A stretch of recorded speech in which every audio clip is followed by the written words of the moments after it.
like a long-running theory I've been working on.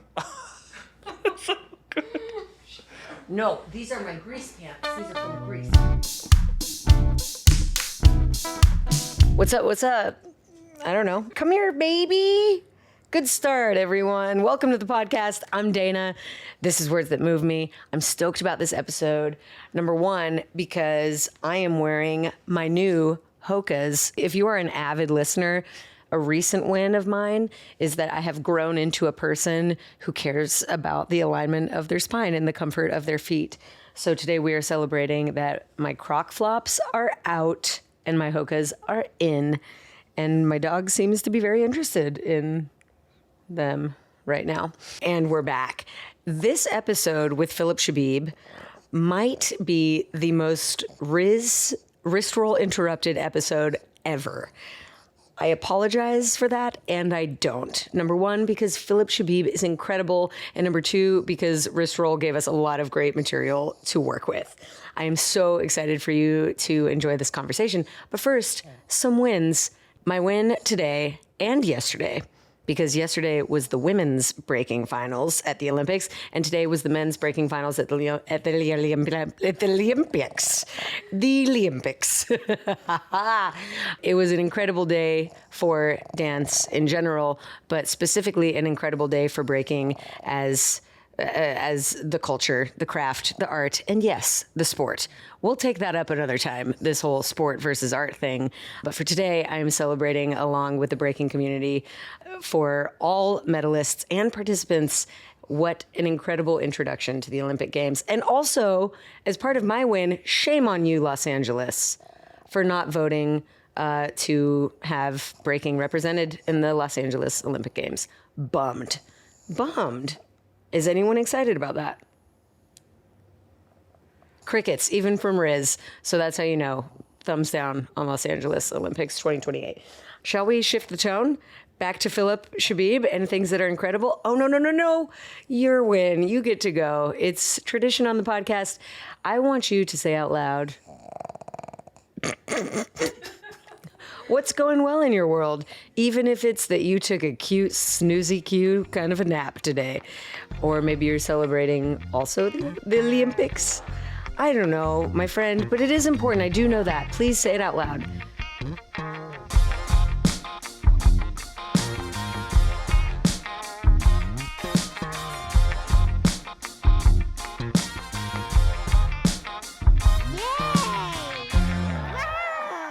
Congratulations, my friend. Riz and I are both cheering you on from the sideline. Oh, sorry. I woke her up. So congratulations to you and your win. And now let's get into this awesome conversation with Phillip Chbeeb, a friend and now colleague of mine who I learned so much about today. And I'm just thrilled to share this conversation with the one and only Phillip Chbeeb.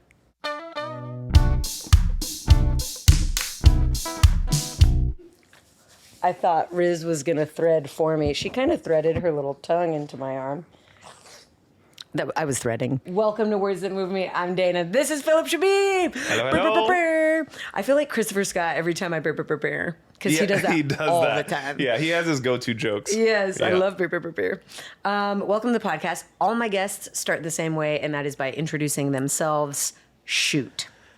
Oh, man. Well, I know, I'm sorry, but that might be the it. hardest question. It might who be, but am wait. I? We're going to get into the weeds. Yeah, well, I don't know who I am, but I think to answer the question in a way that's actually useful, I guess I've done things, and that's probably more appropriate. Let's see, how do I answer this question? Well, it's funny, out of all the questions, who are you is tough. I know. So why am I here in this seat, I'll put basically? I'll put it differently. What would you like the listeners to know about you? Got it. Directly in regards to dance, I've gotten very lucky and have had the chance to experience a really wide range of identities within the dance industry. I started as a battler in mostly popping and found myself getting into choreography on YouTube. So I visited the social media realm for a long time and created content. And then I moved into more mainstream film and television choreography. And then I worked on company work with like NDT and stuff. So I've kind of dabbled in a lot of things, and I've never found myself settled in any one place. But it's given me like a perspective where I've been able to kind of touch upon so many different parts of the dance world. I I'd imagine that would be the most relevant to the Okay. podcast. But, Yeah. But yeah. You've got your toe in many pools, or Correct. your hand in many. Is it pies? Thumb in pie? What's the thing with the our hands thumb in the can- pie? wherever we want our hands, that's We fine. are doing a lot of wearing many hats. That's There one of we the go. things Okay, I like yes. to say. Yeah, yeah. As far as the dance landscape goes, Yes. you don't inhabit just one little island, which I think so many choreographers wind up doing. Yeah. You are an island hopper. I am. I think I find exploring to be the most exciting part of the art world or being an artist. So I find myself right when I'm about to like really nail down a certain like aspect of the industry, I just dip, Yeah. which is probably not financially the most lucrative way to move around the industry, but personally satisfying. Do you say that because you think you would just be able to be charging more and really master that thing and then become like the god of that one island? Well, I think for the average person, if they were to commit to one thing and they love it for that long, I think it works. I think the fact that my love dwindles when I start to feel like my identity within that space has kind of already been defined enough for me. Oh, interesting. I'll probably produce work that is less than attractive to me, and because of that I probably wouldn't actually do that well. So it's probably the smartest decision for me to be like, all right, I've made somewhat of an impact here, let me jump, and I'll come back to that when it's interesting again. So I follow where my heart feels the most invested so that the work remains to a certain quality, I think. Cool. Or it like stimulating to you in a way that keeps it feeling new and challenging. Yeah, Or yeah. not defining, not limiting. Yeah. It's interesting because I think most people think of choreography. Well, most people don't know how to think about choreography and dance in general. I'm learning that more. The Olympics have been happening for the last couple of days, breaking specifically in the Olympics. And it's so interesting to hear non-dancers talking about it. Yep. Even more lost when they're talking about choreography. So what I'm lighting up about when I hear you speak is that you're not much talking about choreography itself and how it confines you, but the distribution Oh, of yeah, it. yeah. Is Like it the being platform. distributed by a tour? Is it being distributed on a screen like on YouTube? Is it a film? Is it you're talking more about your work in the context not of how the dance is, but of what the medium is. Yeah. I do think that the medium can limit you, especially when you start to define an audience and the audience has certain expectations. Then you're no longer producing work based on your human experience, like trying to translate it honestly. You're trying to figure out how to translate other people's experience that you've never actually had yourself. And I think that can dry out the creative spirit a bit. So I sometimes switch mediums so that I can be bad at something and then have to pull from something honest again so that I don't have like a tactic or a formula to follow. Okay. This might be a controversial statement. I think there's a certain amount of suffering that is necessary to make art for other people. And I think the only antidote to that suffering is to make it for yourself. And I think we ping pong as artists because we have to like, okay, I have to make this for these other people, even if my aesthetic sensibilities do not match theirs. Especially if we're talking about commercial 100%. dance, you are literally making something for someone else on someone else's dime most of the time, and usually to sell a thing. To please the client, as it were, versus to please yourself. Have you ever found that you struck a happy match and did both?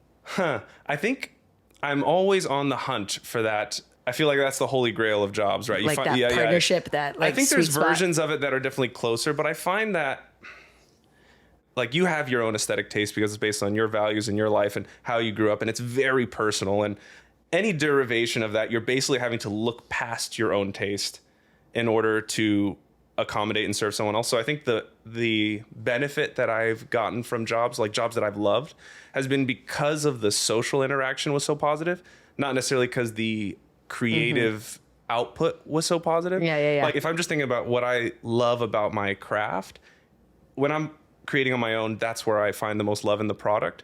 But the human to human interaction, a good work environment makes up for all of the suffering creatively. I mean, it won't even matter if you really love the people you're working with.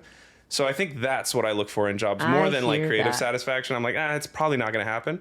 But if I could just really enjoy the people I'm with, that's a great job. I hear that. I co-sign on almost everything you just said, except for the working alone part. I do not enjoy You're a social alone. collaborator. Yep. I almost require another person to volley off of, to watch for, to banter with. I'm so curious to hear more actually about your process because it's hard for me to get past the first couple eights if I'm alone. If I have someone else, we're moving. I say more yes when I'm with someone else, oddly, than when I'm by myself. Oh, you shut yourself down. You find yes yourself more? I enjoy the process of isolation for ideation purposes only. But when it comes to actually actualizing the project, I like to be with people. It's mostly just because of the exact thing you just said is I will overthink to no end. 1 8 count will take me an entire day, and it'll be mostly out of exhaustion that I decide. Yeah. Be like, I've actually gotten I'm just too tired to think of anything else. This will have to do. And probably the problem would have been solved in the first 10 minutes if I was with someone else who could just say, yeah, that's it. Yeah. Or like, my favorite is if you have the right hype person. Yes. In the room. Sometimes it's just sales. Like, sell me the 8. Sell me the 8. Yeah. And a lot of times they'll just be like, woo. And you register that as like, cool. Because it's a real human reaction. And I do think that that's a product of when you're making art for a project or a job. Like, it's for an audience. Yeah. So you need an audience. Because they're the ones that are going to tell you in real time, like, have I struck a chord that's like generally across the board a common denominator of humanity? Am I anywhere close to a bullseye? Am I shooting off target completely? When it comes to actually like showcasing pieces at a time, without other people, I actually admire people who can just churn out an entire routine without ever questioning themselves. I think it's an incredible skill. I do not have that whatsoever, but I admire people that have that. Same. Yeah. Okay, this is good. I love talking process. I've been listening to a lot of people who are great at what they do, talk about what they do. And one of my favorite parts of listening to them do that is geek out about their heroes and their teachers. Yeah. And I don't know much about you and where you got started with dance, so I would love to hear who are the people that shaped you in your early dance days and still now. So I was really into a lot of things actually as a kid. I was definitely like a jack of all trades. My parents put me in everything. They were like, let's do this, do that, do this, do that. And I enjoyed a lot. Wait, and like sportsy things? It was sports. It could be like, I used to collect lizards. It really didn't matter my brain would go from hobby to hobby, and my parents just indulged it. They were very kind. They let, like, I had like 12 reptiles at one point. They were like, yeah, sure, just keep it in your room. We're leaning into reptiles with Phillip, everyone. They leaned into everything. We think it's a phase, but we're not sure. I'm sure they were dreading the possibility that that's the one I choose. Turns out, I still love lizards actually, but I don't have them anymore, fortunately. But for dance specifically, I think the reason why it caught my eye and why I think it lasted the longest out of all those things was when you look at sports, there is a natural hierarchy of value that is based on other people's performance and not only your own. So for instance, if I am the top 10 like baseball players, I'm only as good as I am in comparison to other people. So like I can only run to first base the 10th fastest. And if someone else comes in and I'm the 11th fastest, I'm suddenly worth less to the sport. Like my value within the sport is based on other people's performance. And I did not feel that with dance. I felt like everything that I had built was so individual that it wasn't based on comparison. So like and this is definitely... And dance being subjective to the point that you literally cannot compare certain elements. Exactly. So it felt like, and I don't think I mean, if I were being really real at that age, I probably just wanted to impress girls. Like that was probably like the actual like conscious reason. Fair. I thought it was just a cool way to get attention, and I wasn't the most socially interesting person. So I was like, I'll just do this. and then I'm like, watch me fuse my two loves. Snakes and lizards. And catching chicks. We love it. Luckily, it only worked on like a very small portion of the high school population. But for that one girl, it worked. That's fabulous. So anyways, but you are not alone in that, for the record. And we're grateful for that, because so many, especially social dances, are about that. Yes. It's not bad. It's natural and it's okay. We're mammals. I mean, there's a million reasons, and eventually my love for dance expanded beyond that, but it's a really powerful tool with which to express yourself, especially when you're at an age where you're really vulnerable. Don't know how to do that. And you don't know who you are in the grand scheme of things. Not that I do now either. I do want to circle back to that, but keep going. Yes. The who you are is. Keep going. So anyway, basically it was like, I think from the outside now I realize it's like the highest leverage activity, because I could build something that would serve me indefinitely, regardless of how good other people got around me. So it was something that I could continue to develop, and it was really fun, and I could express myself, and you can get better and better. So I started to get into popping specifically, one, because it felt like something that if you don't have a lot of space, like I had a very tiny room with just like a single mirror, and I was like, okay, if I just focus on my hand for long enough, I'll get enough technique in my hand that I can do something interesting. Where like a lot of other dances required it required other people to either look at you and be like, oh, that's cool, or not. So I was like, okay, let me just focus on something small. Popping really allowed me to like utilize the little amount of space and time I had in my school life and create like a unique identity with myself. To finally get to your point, I think because I went into popping, the people that really inspired me early on were poppers. I think the first time I saw someone do head isolations or wave, they just felt like superheroes. Yeah. With actual unique abilities. And I think this might be a particular characteristic of the hip hop world in general, where everyone's searching for that signature. Where I know in the like classical dance competitive world, you get a lot of people that are just trying to do perfect emulation. Or like be the best technician. Yes, which reminded me too much of sports. So because of that, I found that the battle world, I was like, oh, this is cool. Because when I saw Salah battle way back in the day, I was like, nobody looks like him. And there's so much confidence in his like expression of himself that he could do it even in a competitive setting. Yeah. And nobody questioned it. For me, it was an amazing thing. I was like, oh, you're not doing any of the same things your opponent are doing, but you're confident and you can win something by being yourself, which I think for a kid was a really like rare thing to put together. It's like, I don't have to compete doing the same activity as somebody else. And I think that's when I fell in love. And I think a lot of those poppers back in the day, it was at that time, it felt like everyone had their own like cartoon character like movement. Yeah. That inspired me more than anything else. So it was like a lot of those poppers from back in the day. Yeah. That isn't that really wild, by me. the way, that's back in the day? Oh, I know. We're getting older, Phillip. It's crazy. It is. It is an odd thing. When I was watching breaking on the Olympics, I was like, man, I don't recognize these names. I haven't really been paying attention since the K-Mel, Crumbs, you know, Kid David, Luigi era, which is when I was like really paying attention. It was so new and so cool to me. Yeah. I would agree, P.S., about Salah. There is something very magical about his performance, persona, and his confidence, which is, I mean, I don't know actually where it comes from. If you could buy it, I'm sure he'd be a very rich man. But he is so technically sound and singular in mind that I can't imagine walking into a battle as him at anything less than 100% confident. Yeah, yeah. I have philosophies about confidence, by the way, but I talk about them a lot on the podcast. I'll point you to one of those later. No, I'd love to hear it. I'd love to hear it because I need some actually. Well, okay, fine. Here, the somebody else is my guest version is, I think there are two different kinds of confidence. One of them is task-based confidence, like pouring a glass of milk.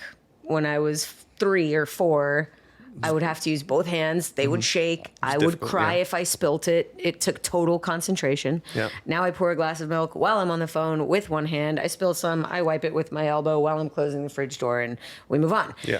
I think the same. I think that's like one sort of thing that people expect to have in their lives in all areas. And so they think, if I'm going to be good at auditioning, I need to do it 10,000 times.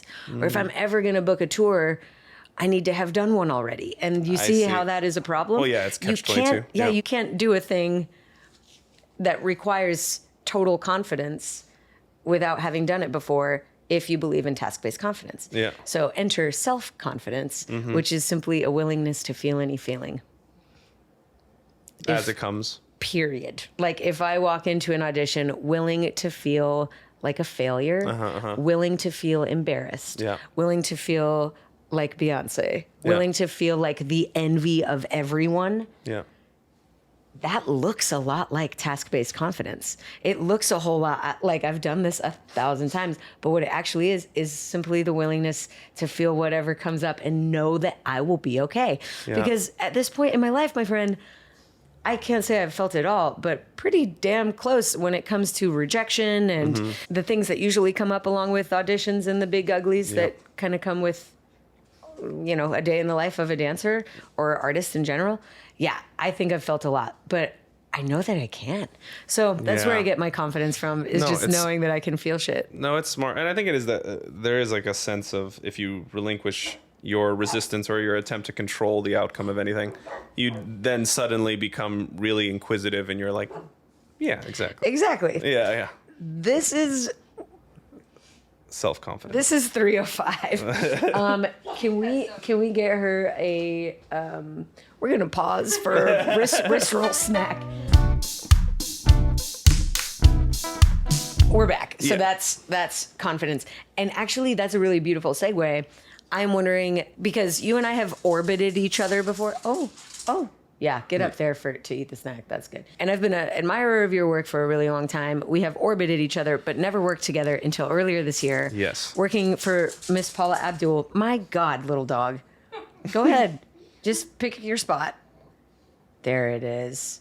There it is. You look great. This is great. This is great. Yeah. This was actually worth the side step. Okay. Yeah. So we hadn't gotten to work together until this year. Yep. And I'm curious about, you talk about the islands of choreography and working, like different mediums of doing work. Yeah. Have you ever occupied the island that is creative directing a tour for a pop star? No, that was my first time. First time on the island. First time on that island, Tell me about your confidence walking into it versus your confidence leaving the island. Or have you left the island? Or are you still on the island? I find myself in that island more often than I thought. And I think that started a snowball of different opportunities, which has been great. But it definitely was new. And there's some fear always when you're stepping onto a new island, but also excitement. I mean, you're suddenly in control of different layers of the entertainment voice than you normally would have. Yeah. I don't find it, specifically with Paula, because she is obviously so well known as a dance legend. I think there was a natural segue there that didn't feel impossible to tackle. I mean, obviously there's other departments you have to start really focusing in on what your vision is for lighting, scenic content. There's like a whole different element of the creation process. But I think for her to be working with a choreographer in the role, or with choreographers, you and McKenzie, right? Yeah. In the role of creative director, that makes total sense. I hear what you're saying. Yeah. So it wasn't an impossible segue. It went really well. And I think because I've dabbled in so many different places, I didn't find myself terrified in any way. And I think a lot of the tools, and I think I actually credit a lot of this to my time just creating for camera on social media, which I know that seems like an arbitrary thing, but it's actually managed to give me a lot of confidence, at least in what sort of tricks of the trade that I can implement into a performance that I've had time to calmly assess in my own personal set experiences. And because of that, when I went there, I already had some things in the pocket that I could be like, oh, you want this sort of thing? Well, this has worked for me in the past. So I think having had that, personal experimentation time allowed it to be a relatively peaceful experience. I think what was less expected was how little of the creative director position is actually based on creativity. And I assume it's a management. It is definitely, position. it's crisis management, and it's group dynamics, and maybe some psychology and counseling, kind of like all wrapped in one. And then you have like a 20% dream phase at the beginning where you're like, oh, I'm doing creative work. I'm mapping out, how the stage is going to work. We're going to map out the story, the narrative. Like we're doing creative work for the first 20% of the job. Yeah. Most of the rest of the job, I was surprised and challenged in a really like healthy way to manage all of the other aspects of the job. Yeah. Which I could obviously get into. I mean, but yeah. It's so wild to find out, no matter what tier you're at. Like, I remember feeling like as a dancer, people don't understand that dancers don't just do one thing. Like, I have to go to the gym. I have to make sure my materials are on point. I have to be a PR person. I have to be a branding and marketing partner. I have to do all the things. And I remember just feeling like people don't know how much dancers do. And then I got into choreography and I was like, man, people have no idea that actually the job of a choreographer, maybe 5% of it is actually making up steps. Yeah. And here you are on the next level of learning that same lesson, which is, you thought that being a creative director would mean directing creativity 100% of the time. Or you probably did not expect for that, but we the actual number, how much actual time you spent being creative sounds like much less than you thought it would be. And one of the things about, dance is actually funny now, having like tried a lot of the different positions or roles that might be on set or on a tour or whatnot. I actually find that the dancer position is one of the most satisfying in terms of lifestyle, even if obviously on a financial side, like dancers do not get paid as much as they should. I think there's definitely like a deficit there that's really clear and everyone can see it. Yes. There's unspoken benefits that are built into the job, both in the physicality of it and the ability for a mental shutoff at certain points in the day. So like when you get off rehearsal, your brain actually, you're done. You're done That dancing. doesn't exist in the behind the camera creative fields at all. Still working. You're always still working. And actually, to a large degree, you choosing to stop and place a boundary could very well sacrifice your competitive edge in the job as well, compared to other people. Because then you have the people that will stay up all night, and the people who will be like, "Oh yeah, you know what? I'll get it to you Monday. I want to take my weekend." Well, it's like, well, the person who turned it in Saturday as a pitch gets the job because they're like, "Oh well, this person can get something to me in 24 hours." Because it's a physical presence as a dancer, you go and you show your work. When you go home, you actually can shut the world out to some degree because they can't technically call on your job until you're physically present again. Yeah. I mean, for long-term financial security, absolutely not. But for like in the moment lifestyle enjoyment, I'm like, wow, it feels good to be a dancer. But then obviously you suffer in the long term. So trying to play with that has been interesting. Like as I move into these other positions, how much of my time is worth sacrificing in order to get a paycheck that I'll never have the time to use? And that has been a really difficult and an interesting value balancing that I'm trying to constantly do. It's an important question to answer for yourself. Yeah.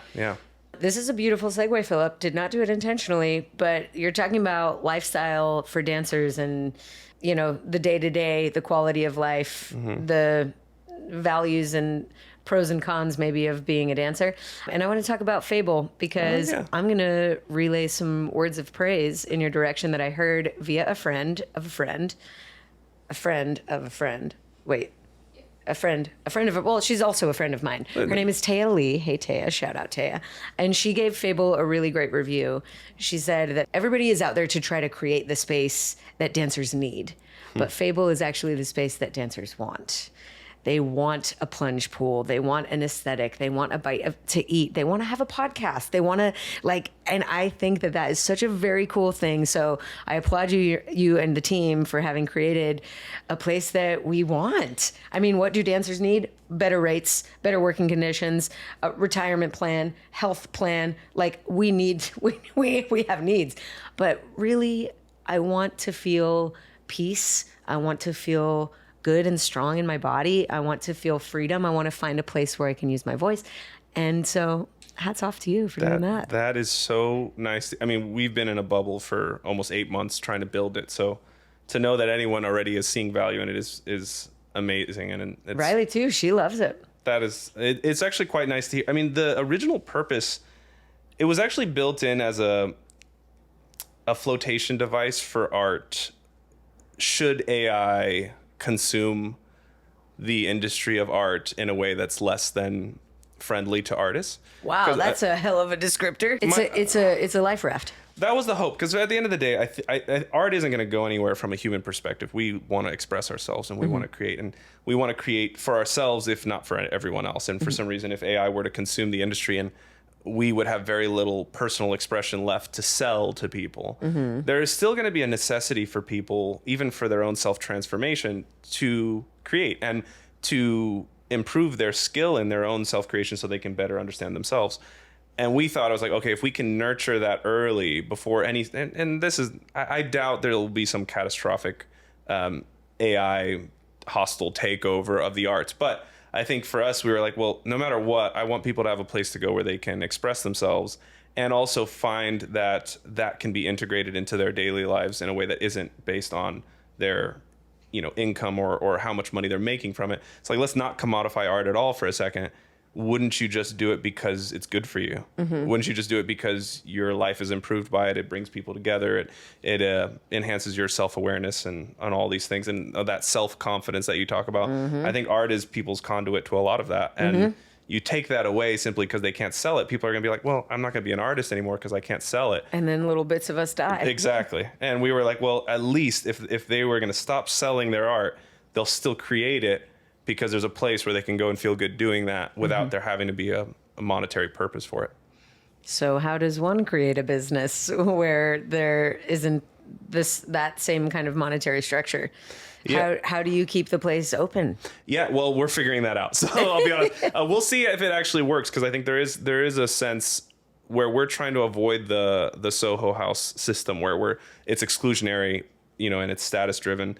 We've actually made it extremely affordable on purpose, so that way, if we can serve more people for less money and just get enough people interested. So if enough people join the club, they basically get to have all of these things at their disposal for very, very inexpensive. And from an economic model, all we have to do is prove to investors like, hey, there's plenty of desire here. We'll just build another building, and we'll build one in New York, or we'll build one here. So like we're to keep the supply and demand but also just to allow the price to be as low as it is. So it's a huge experiment. I mean, it's a huge risk because especially with how beautiful it is, and Megan Batoon, shout out to her, did a wonderful job creating it. She's amazing.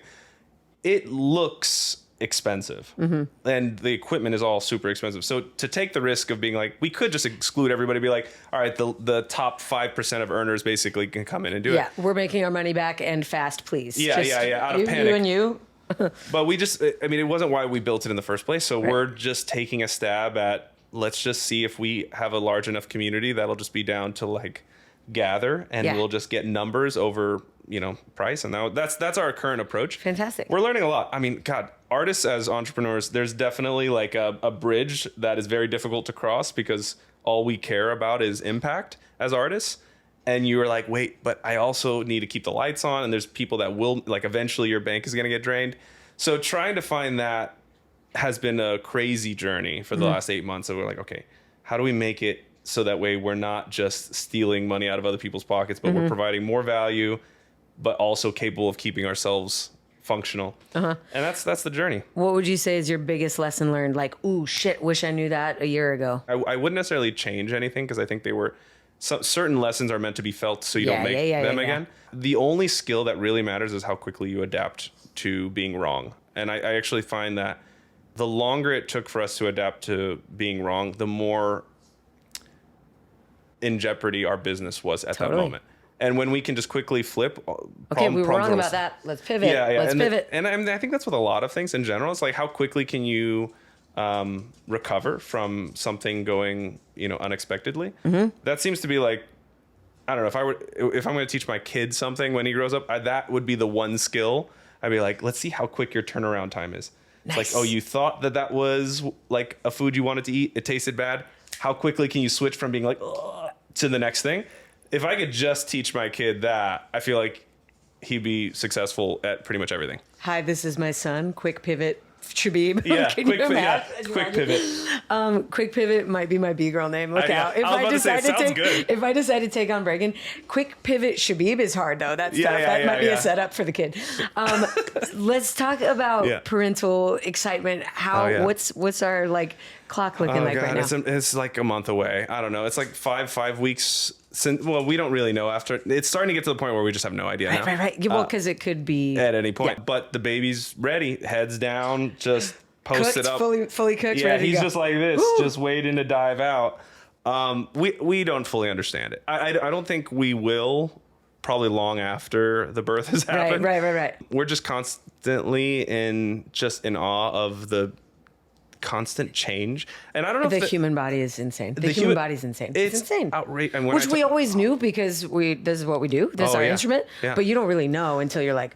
And actually, it almost might be weirder for dancers, because you think you know yourself really well. You know your body really well. Oh yeah. And then it's surprising. And I'm looking at McKenzie, and obviously it's not my body necessarily. Right. Although sometimes I get empathy pains that is very weird.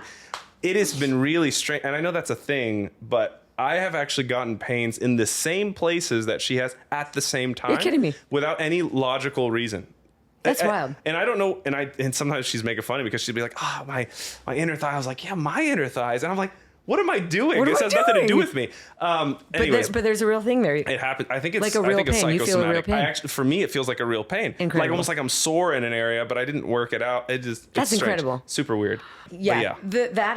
I am the type of person who is crabby if I'm too hungry, and if I'm too hot, and if I ate too much. I don't think I would make for a very friendly pregnant lady, just to say that outright.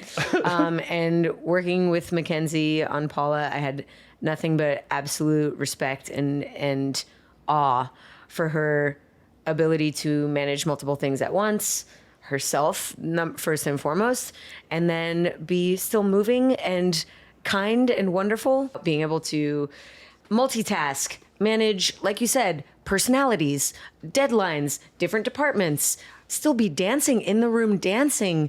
And I just was so in awe, and I'm smitten by her, and I'm just so excited for you both. She's impressed. I mean, obviously I find her impressive, and I love working with her, but during this process particularly, I've been in awe as well. I don't understand how she's handling pregnancy so well. And I think from the moment she got pregnant to now, she hasn't missed a beat. She thinks she could be doing more, so she's in her head about everything. But from the outside, I've never seen someone more even. And I do think that a large portion of that is, I think, when you're having a child under the context of really wanting one, I do think that it can change the way you adapt to the stimuli. And I think that like she's because she feels everything. It's not like she is not aware that she's pregnant, but she doesn't really allow it to infect the space in a negative. And I think a lot of it is just because she's really grateful it's happening. She's excited. And I think because of that excitement, she doesn't really allow herself to paint the room in anything other than gratefulness for that reason. And she's just really good at that. Like I like more than I can possibly fully understand. She's really talented at making sure that, her discomfort does not affect the room. So it's a gift. Whoa. She has a gift. Whoa.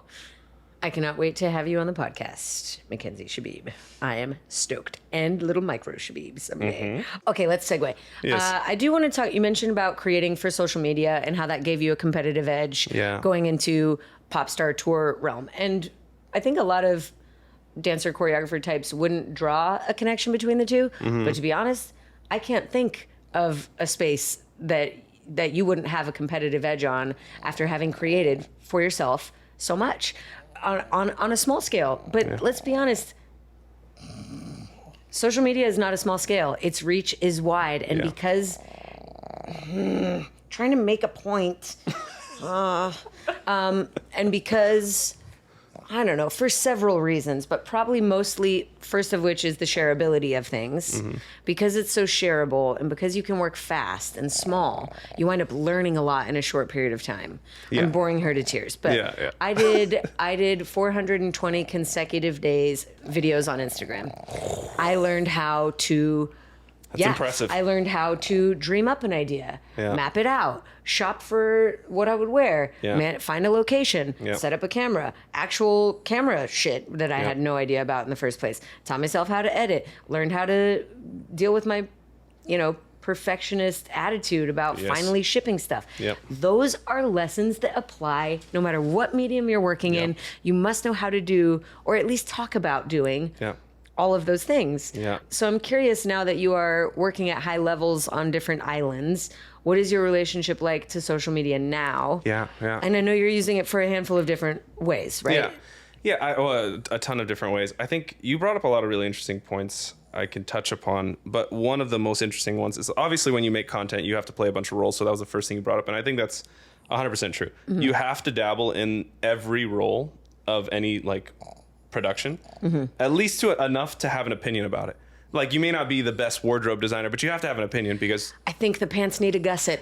She's gonna raise her arms. She should probably have a short sleeve shirt on underneath that thing, or because you've experienced it. You put something on yourself and you're like, wow, that doesn't look as good as when I wore this thing. So you suddenly have an opinion about everything, which I think in any situation, being able to communicate with a certain department with an understanding of the basic rules that apply is immensely helpful, because then the people you're working for or hopefully distributing your vision to take you seriously. Because you don't want to be the person in the room that's using all the wrong terminology and has no idea what they're talking about, and then let's be honest, you will at some point. It's how you learn. The thing I like about social media is that it gives you the opportunity to make a lot of those mistakes in a low risk environment. Yes, that's exactly what it does. This is why I love it. And actually, one of the biggest things, and this is like a long running theory I've been working on. No, these are my Greece pants. These are from Greece. You don't nibble on those. I am sorry. It's an exciting the edit doggy will be interview. Hilarious The edit's going to be figure out. Fantastic. Yeah, I love it. The thing that I thought was interesting is obviously with the advent of Amazon shopping, the endless personalization of things, right?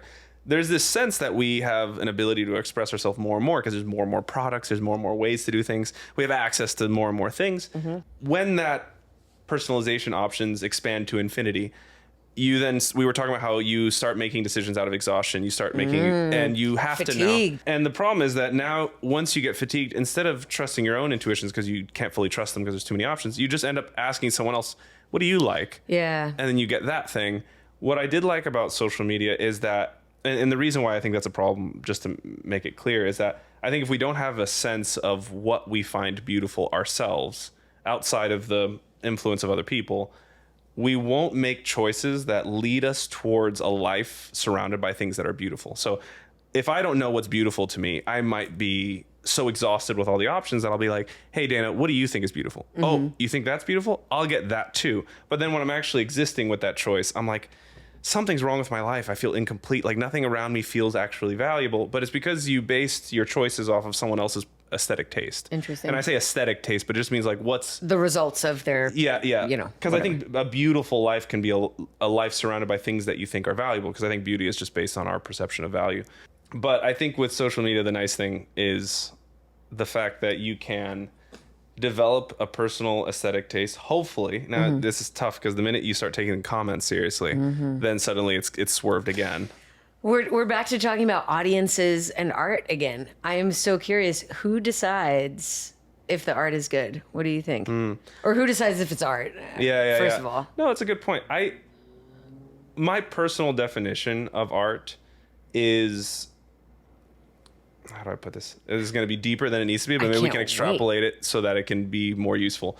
But for me, I feel as though, let's say there's a certain piece of uncertainty in your life or something in which you can't quite make sense of, whether it be yourself or something around you. I believe that art is a way to take the uncertainty and put it in real life and examine it, so that way you can then be changed by it. So I see it as a self-transformative act. So I think it's only as good, the art is only as good as it was useful to transform you. And yes, sometimes you hit like a archetypal format that applies to a lot of people. So a lot of people are going through a similar struggle because people are similar in that way. But I find that what makes a piece of art good is whether or not it changed the artist itself. And I think that's how I would gauge whether it was good. Okay. And to a large degree, I think most art is good simply because it has that value. Anything else is extra. Like if it happens to be that you like it too, it's like, oh, that's fucking Bonus. awesome. Yeah, I feel similarly. But that's to me. Some people might be like, no, it's the best when it serves a bunch of people and it doesn't really matter how it makes me feel. Yeah. So I think people ping pong on what they think is valuable. For me, the self-transformative part is like highest, and then everything else is like, well, this pays my bills, this is also great because it changed people in a positive way. Like everything lives just slightly underneath that domain. I hear you. But I do think it's different for everybody. Okay, when you feel like you've achieved it, like, wow, I just had a transformative experience with the creation of this thing, how do you celebrate? I look at your work a lot. You're 2-time Emmy nominated. Subtle flex, you didn't mention that in the intro. But I'm curious, you did not win those 2 Emmys. Do you consider that a loss? Do you consider, like, okay, yeah, maybe that's my actual question. I do want to know how you celebrate because I think you win a lot. But I also am curious on what makes a loss for you. There's 2 parts to that. To answer the celebratory part first, I find that any moment in life has the opportunity for celebration. There's way too much to celebrate that I don't think we have enough time in our day to both survive and celebrate as much as we probably should for how many good things we have in our life. And so I pick arbitrarily when to celebrate. It's not really based on whether or not my expectations were met in a particular job or award. So I never expected to be nominated. And I definitely didn't expect to win. And neither of those things affected my ability to celebrate anything. Because I was already capable of celebrating so many things that it would be exhausting to celebrate everything. So I think I pick a little bit more arbitrarily, and I don't think of those things as wins and losses. I think what I do, like I'll beat on myself a little bit for, is having already had the lesson necessary to make a significant change that would have improved my life and not implementing it. Those are losses. But if it's like a brand new experience that just, like, I've never been nominated before and also never expected to, and then like didn't get the win, like, it didn't feel like something that I had learned and then didn't implement. It was just like, wow, just good luck. And also, like, there's so many great choreographers and great pieces of choreography that aren't on television. And so I don't see the Emmys as necessarily a distinction of any actual value of choreography. I think it's a value of within a certain context, which is great because it is very difficult to do something well on TV, given the circumstances. It's incredibly hard to do, but I don't necessarily see it as like the end all be all definition of choreographic value of any sort. It's probably one of the advantages to being an island hopper. Yes. Because your whole entire world is not TV or exactly. film. And I actually think that might be why I can even say that so confidently, is that there is not any pressure on any one of my endeavors to fully define my identity around. Or satisfy or claim some kind of greatness. And I think it also protects me so that way I can pivot quicker when things quote unquote go wrong in a certain category, is that I have so many other things that I enjoy that one thing doesn't take up as much real estate in my mind to be like, the world is ending because my world is dance, for instance. It's like, oh, no, my world is so much bigger than dance. This little thing is like something on the table that I need to examine and tinker with. Because when it's your whole world, then you're like, I'm terrible, the world's terrible, everyone around me. And like, a loss can be the end. And when you can't work on that. It's just everything. I'm coded in it, and I've never found that to be a helpful way to approach any issues. Yeah. Very well said. I'm going to step sideways from there because I cannot imagine how we would move forward from that. We're going to do a rapid fire burnout round. Are you ready for this? Oh God, I'm terrible at these. We call it wrist roll with it. Okay. Coffee or tea? Tea. Dogs or cats? Dogs. Last song that you sang out loud? Oh, what was it? It actually might have been Hamilton, one of the Hamilton songs. Nice. Yeah, I think it was A Room Where It Happens. I think I was belting that. Yo, weird. Night before last, in my dream, I was dancing that dance, but taught by Joe Lantieri, who did not choreograph it, but taught to me and Andy Blankenbuehler, who did choreograph it, literally in my dream night before last. Did I tell you about it? I told my mom. No, I told my friend Allison. So detailed. Yeah, crazy. I go, my dreams and I like were it. tight. Okay. Is there a song that you cannot not dance to? Double negatives are hard. A song that like makes you go. I must dance to. A song that I must dance to. If we were like sitting here and a car drove by playing this song, you'd be like, Dana, I'm so sorry. I understand that you're talking to me, but I have got to get up. Oh my gosh. I tend to be a big lover of like Masego and Toby. Oh my gosh, I know. I'd never been able to pronounce his last name. Nwigwe. Yeah. Do you know how? Nwigwe. I just went for it. I apologize in advance. Never been able to pronounce it. I don't know how. But yeah, a lot of that whole family's music. Ooh, yes. Yeah, it gets me crazy. I can imagine that. I can see you there, and I like what I see. What is your favorite move, Phillip Chbeeb? Dance move. Yeah. Or chess move. We could also talk about chess, but I would not understand what castling. It's just like, dance move.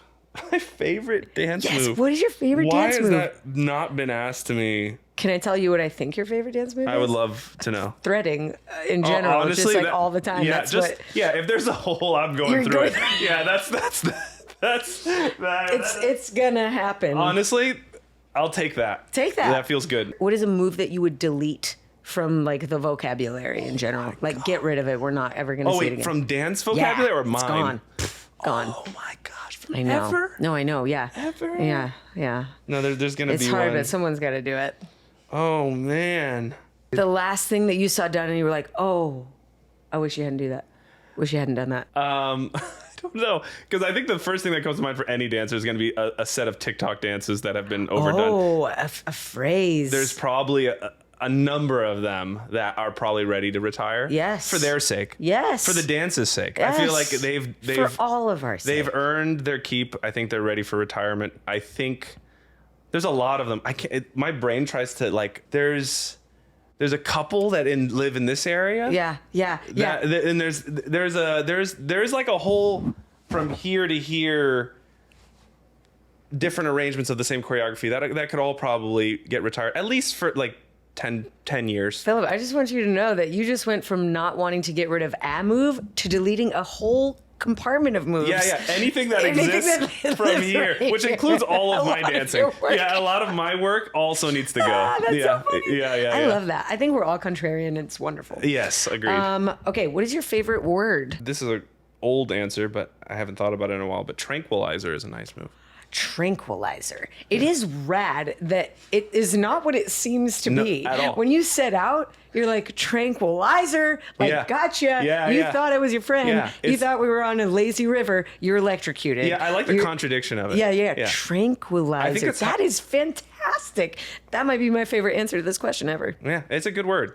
It's strange. It also kind of how I feel internally quite often. Tranquilizer. Yeah, I feel like it's both like penetrating, but also like, hey, calm down. It's gonna be Interesting. okay. Yeah. Wow. And you think you don't know yourself, my friend? That was quite the self-assessment. There we go. Least favorite word.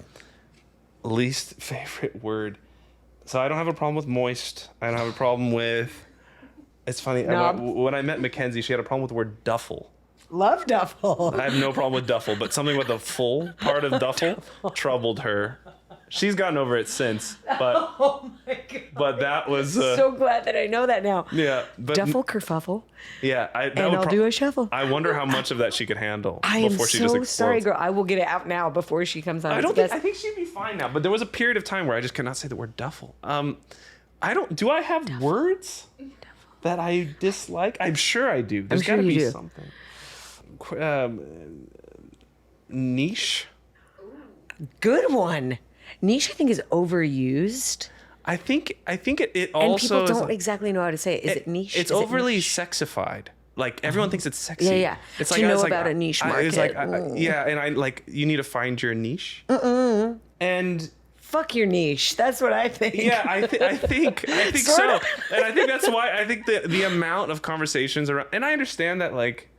This is completely going to sidebar. I don't want to This is take you away. great. I love. That's why we're here. Yeah. Okay. Well, basically, the whole idea that you're supposed, well, because obviously on social media, you're selling a product. It's not you. Nobody's on social media, by the way. None of us are on social media. Our persona's on social media. Our avatar. Our niche is on social media. Yeah. Yeah. It's because we need like a persona, and we could try to complexify it, but it makes sense that like everyone's like, what product version of myself? But I find like that to be the least interesting part of life is to find your niche. So, anyways, that niche is a word I think I could do without. Well said. Okay, that brings us to our final question. You ready Yeah. for this? Yeah. What are the words that move you the most? Mantra, poem, a guiding principle, or actual words? God, I have.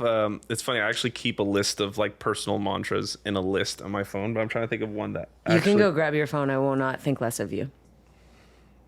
I'm pulling up my quotes list. No, it's good. Oh, there it is.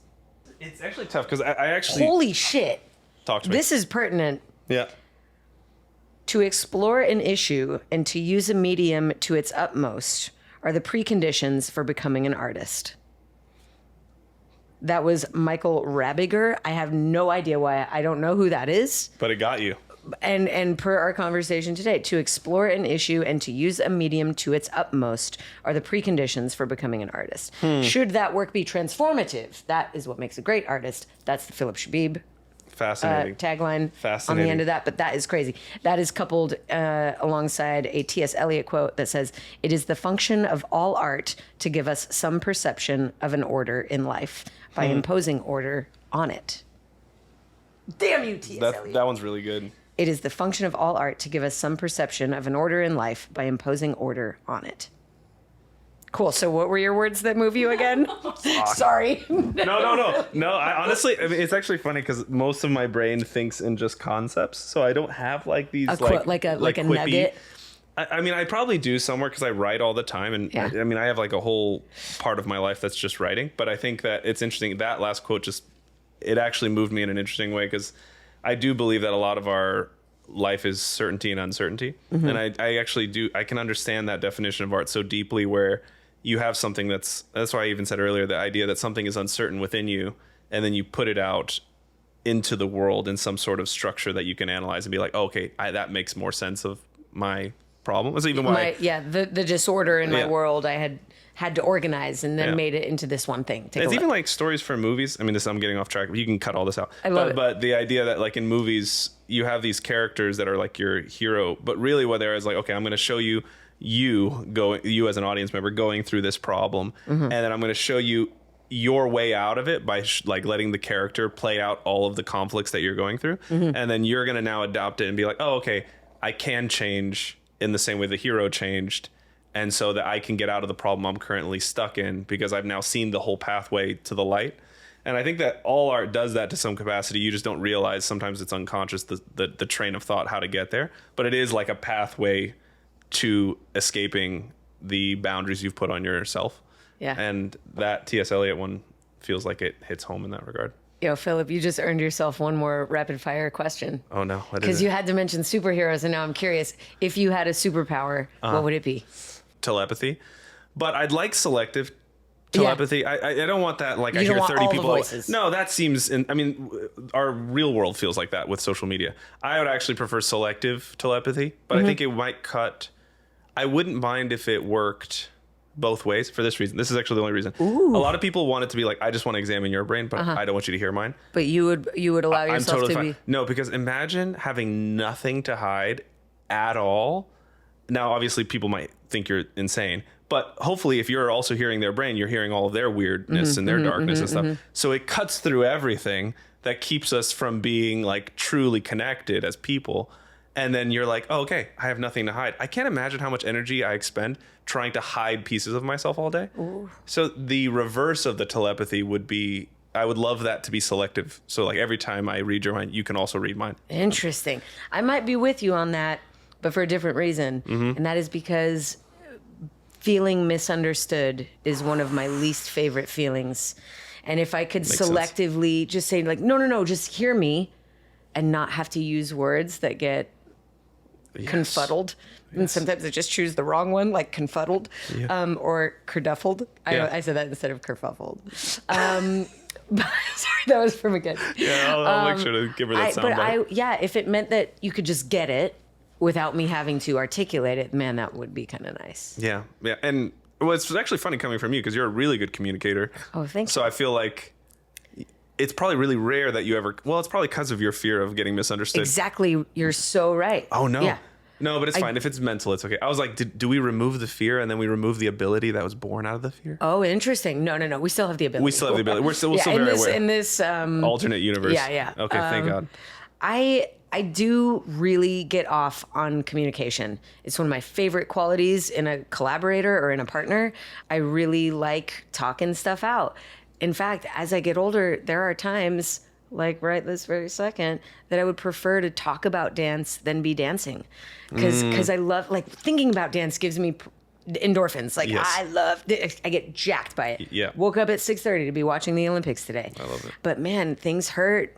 And it's not the same as it was when I was 18, dude. Yeah. It's not the same. Yeah. No, and it's interesting that I have 2 points on that. One is when we worked together on Paula, one of the things I admired so much about you was your ability to communicate with her and the team like a surgeon. Like I feel like you had the masterful precision. I mean, we didn't talk much about the Paula job, but one of the things that I did want to bring up was like, obviously, with any celebrity, they got to the place that they're at because they go deep into their craft, and everything is bottomless. Like you realize that about everything. It doesn't matter what skill you're trying to get into, it's bottomless. So if you go deep enough and you separate the nuance here, you're like, oh, this shade is better than this shade, or this note is better than this note, or this move angle is better than this angle. You keep dissecting further and further. You realize it's bottomless. You become more and more insecure because you're aware that it never ends. Oof. So now the distance between you and the actual like pinnacle of your expertise is further than you ever imagined, and so you get more insecure. And the distance between you and making a decision is also far. 100%, which is why, like, from a choreographic standpoint and even creative directing standpoint, most of your job is to return this expert who knows more than anyone about her own craft to a place of confidence so that she can actually execute, because she's so deep and so aware of the technicalities of her craft that she can get lost in it. So actually, and that's her job, like her job for years upon years. All that. Yeah, it is like I am in the abyss of this bottomless pit of improvement, and the only way I can perform is if I forget all that. So part of the job for us is like, how do we tell this person that's a legend and has way too much awareness to actually have less for a moment, so that way she can actually enjoy performing. And you were able to do that so masterfully with little jokes, with little like reminders, little things that help Yeah, little cues, some questions sometimes. It is masterful. It is amazing. And I think it is a very important job because you're bringing so much joy to so many people, and that can get lost obviously because, with Paula, she wants to put on the best show possible. The word best is such a dangerous word that there's no end to how far you can dissect it. Oof. So if you're with, like, and I was really happy with Paula's job specifically, everyone on the team was dedicated to reminding her that she had all the tools available to her to just do a killer show. Yeah. And most of our job was supporting her and reminding her, like, hey, you've got this. You don't have to worry about that little detail. I promise you've got it. Yeah. And obviously her job is to keep worrying about the detail. Yes. And that weird conflict of like pulling someone back and them going deep into the abyss is the job. Yeah. And I feel like you were able to do that with verbal precision in a way that I think most people, would not be able to. So thank you. I received that. That's one of the skills of a choreographer that they don't teach you in dance class or composition class, or that you just don't, you have to be learning in practice. 100%. And I'm so lucky, kind of like you, and having dabbled in many different islands. Mm-hmm. I've dabbled on different islands and also with very different leadership types and very different pop star types. Mm-hmm, mm-hmm. Some cooler than cucumbers and some hot, like white hot, some icy hot, some like very different types. And I found in Paula both a kindred, like sisterly vibe, but also a motherly, a nurturer thing. Yeah. I saw in her very many mirrors of my relationship with Tony Basil, who I've been assisting and working closely with since I was 19. So I think I was really well prepared for that project and for her. And we met each other in a great place, and you facilitated for us to meet each other there. So thank you for that and those kind words. Of course. I appreciate it. Yeah, it's one of those, like, for a lot of the day, making up steps was not my job. But navigating next steps was my job. Where do we go next? What's the temperature? Yeah. I'm so grateful to you for giving us a moment of telepathy. I feel like you let us in on your mind and what's going on. I do want to shout out, because I think it's important, not your Phillip Chbeeb Instagram page, but the missing you, the missing self. The missing self, The missing self. Because you started this conversation by saying that you don't know yourself. Mm-hmm. But to me, it sounds like you're simply in conversation with yourself often. Yeah. And that is a place where you make those conversations public. I think that is an admirable thing to do. So wanted to shout that out. And if you are curious about knowing Phillip, I will point you directly towards his work and to that social media account. Because I think, would you say that work, we talked a little bit about work that is transformative being work that's successful. Do you hold that stuff in that place? Yeah, 100. I mean, I think in the political climate currently, and just the cultural climate, with people being a little bit nervous to say thoughts simply because they're not complete, I really find that there's something liberating about that channel for me, because it's my ability to let things be wrong and incomplete and let those conversations be had. And I do think more people, hopefully, if they see that, they'll allow themselves to have incomplete ideas about things, because we're constantly trying to evolve our understanding of each other and things. And we're always waiting to be like, okay, I know for sure I'm safe now. I can have this opinion because it's 100% not wrong. And I'm like, well, no, there's always going to be a chance it's wrong. Are you just going to stay silent forever? Or are you going to just say where it's at currently and be like, oh, I was wrong? Which I also think is fine. It's just as easy to be like, yeah, I had that thought yesterday, but then I was confronted with this new piece of information, and actually my thoughts are this now, and that's how that is. And I think there's a fear of doing that I think it would save a lot of people a lot of trouble if they could just be like, yeah, this is just what I believe now, and I'm okay to believe something else tomorrow. That would free up a lot of people's stress if they could just accept that as an option. Yeah. So that's what the missing self for me is an opportunity for me to constantly remind myself that it's okay to be where I'm at today, and then just be something else tomorrow. Thank you for that permission. That's a really important reminder, actually. Okay, I think we can wrap it up. Thank you so much for being here. Thank you. I'm riveted. Always a treat to talk to you and work with you, and I hope that happens again very, very soon. Yeah, I'm gonna switch places with you at some point, because I have so many questions. I'm gonna figure out who you are at some point. Oh my God, yeah. Yeah. Yeah, Let's I want go. to do it. We'll do it. We'll do it on another podcast, but I would love to. It'd be Okay, fun. done. Yeah. Tune in for that. And smash the likes, leave a review, rating, subscribe, click the bell for notifications, and get out into the world and keep it funky. I am so good at ending my podcast now. This podcast was produced by me with the help of many. Big love to our executive assistant and editor, Riley Higgins. Our communications manager is Ori Valladares. Our music is by Max Winnie. Logo and brand design by Bree Reitz. Thumbnails and marketing by Fiona Small. You can make your tax-deductible donations to Words That Move Me, thanks to our fiscal sponsor, the Dance Resource Center. And also, many thanks to you. I'm so glad you're here, and if you're digging the pod, please share it. Leave a review and rating. And if you want to coach with me and the many marvelous members of the Words That Move Me community, visit wordsthatmoveme.com. If you're simply curious to know more about me and the work I do outside of this podcast, visit thedanawilson.com.